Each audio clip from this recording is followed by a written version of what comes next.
Jeps, det er så et lille program, jeg har lavet, som er meningen, der kan indeholde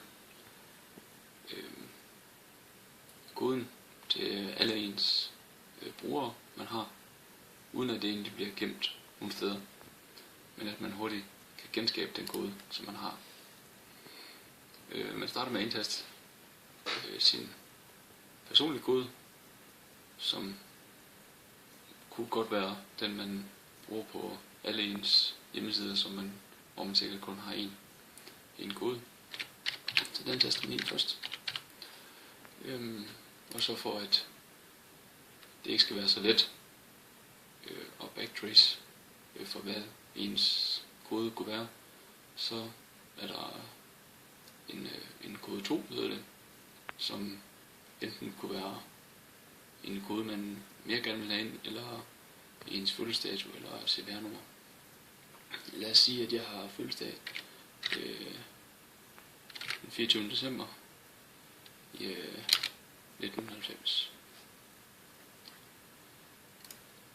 Og så er mit brugernavn på det her hjemmeside.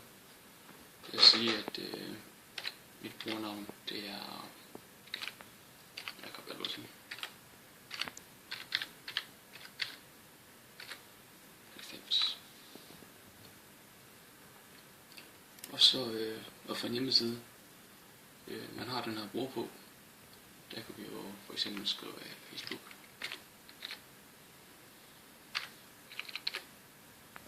Og når man så har alt det her, så vil den så generere den kode, som man kan bruge på den hjemmeside.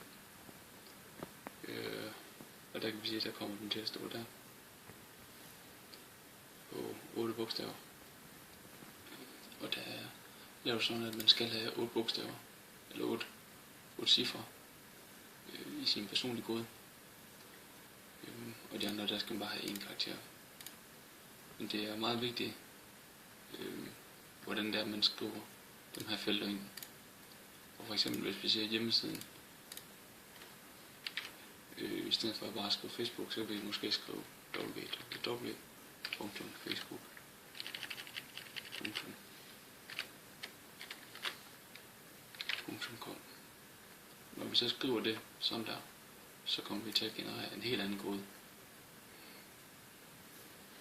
Så derfor er det individuelt for hver bruger, hvordan det er, de bedst kan lide at foretrække og indtaste deres hjemmeside. Og på den måde kan hver bruger få en unik password, kodeord til hver hjemmeside, uden at de egentlig skal huske det. Men de skal bare slå de rigtige informationer ind på den her, så får de den samme kode hver gang.